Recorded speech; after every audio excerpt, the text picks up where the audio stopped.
Well, g'day everyone. As you can see, I've made a bit of progress on the spar. So I had to cut the ends, well, I had to shorten this frame a bit because I sort of changed my mind as to how much engagement I wanted with the edge of the spar. I allowed the same engagement with all the other sides as this. And this bit of timber is 90mm and it can only go back so far because it'll hit the control basically. But the rest of it, you get a fair bit more clearance than I thought you did. So I've allowed a lot more engagement. But anyway, it's as you can see, it's looking pretty straight and square. Now this isn't bolted down. This frame is bolted together, but it's just sitting there. And the right angle frame it's secured to the studs. It's not to hold it, like it's not using the wall studs at all for support. All that was designed to do was to square it up. So I've got like blocks that are all different. They're all different sizes simply because the wall isn't square. Like that block's 20mm. This block here is 20mm, I should say. Might be a bit shaky because I'm passing the phone along. But this one here is like 24mm. And it's the same story with the back, you know. Houses are never square or straight. It's just an illusion. If it's pretty close, your brain thinks, oh yeah, sweet as. So that's the waste I'm putting in.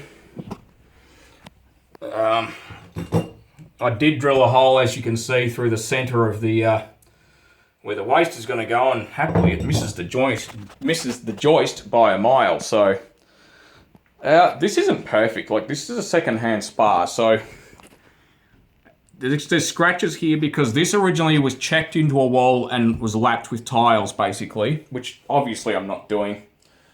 I'm not tiling around it. What I'm going to do is use hardwood.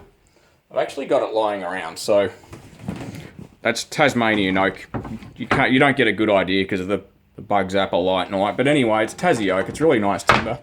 I need to buy more because I've only got enough to do. Basically, I got enough to do those edges.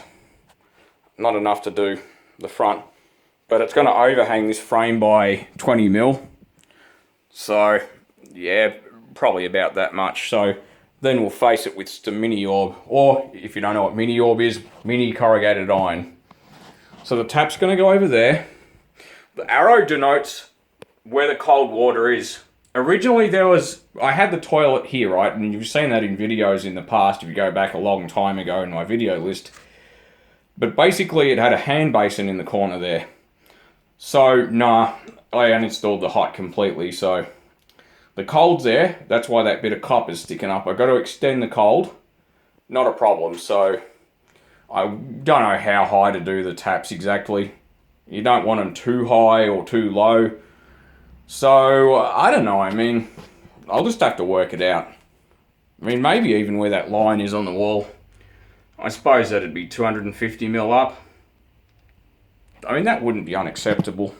You wouldn't want it too, well, you wouldn't want it too high or too low because, well, maybe I'll put the timber level with the bottom of that, sorry, the top of that timber level with the line, sorry, one hand phone use. There's a bit of, like, with timber, it's usually always warped because it's not steel, it's not precision anything. So what I'll do is I'll screw this off and then I'll bring the bottom in.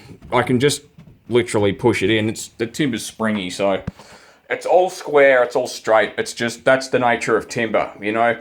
People expect precision, but you know, it's stud framing timber. This is structural framing timber.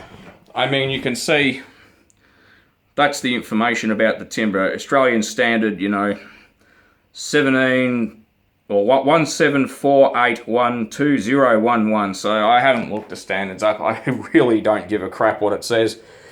So I've tied in everything, as you can see. I mean, nothing's precision, but basically all these blocks were doing was just something for the screws to tie into. So this is metric pressure pipe. There's two standards according to upside down time. According to Australian standard, what is it? It's 1477, right? This is the metric size. The other different color, which I think it said it was blue or something, that basically will tie in with gal water pipe, basically. But this is the, yeah, this is the metric version. So these are like, these couplers are fascinating. They really are quite generous. So these are rounded.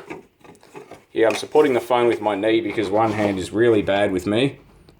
But as you can see, you get quite a lot of movement out of these. So that's a massive thumbs up, because you basically, if I can go in closer, you basically get all that range of motion even with it done up. So yeah, winner winner chicken dinner. They've put it together. Yeah, that's a bit bad, but anyway, I see no reason why that wouldn't seal. I'll just put a smear of Vaseline on it or something. The pump works. I do have to get a new fan for it, because the fan was, this pump must have sat outside or something, because the fan's disintegrated. But that's a, you know, it's a generic part. This is an Onga pump. It's got a flow switch, which locks out the heating element if there's no flow, an over temp cutout, or emergency cutout if you like, and it's got a thermostat. Set point of the thermostat, no idea. It could be 40 degrees, it could be 35, who knows. I mean, I am going to add a 24 volt contactor to switch. So using ultra low voltage, I'll put a switch somewhere so we can basically a kill switch for the heating element if it's summer, because you're not going to want it, you're not going to waste power heating up water in a spa if it's summertime and hot. So when this spa goes in, the shower comes out. So the dirty shower, I might add, because I haven't cleaned it for a while. A bit hard to want to clean it when you know you're going to be taking it out. So that's going to be coming out. And as I've said in the previous video, that's going to be the new spot for the shower, where all this junk is. I've already got a return for the shower, which basically would make up this wall, because obviously you're not going to have a plaster wall in the middle of the bathroom. So I'm not sure if you guys and girls are really interested in this kind of thing, but you know, y'all have been asking me a lot for new videos, and this is what I've been doing. So if this floats your boat, give it a thumbs up, you know, like, share, subscribe kind of thing. If not, that's cool. I mean, there are plenty of other channels that have more content than mine. So yeah, thanks for watching.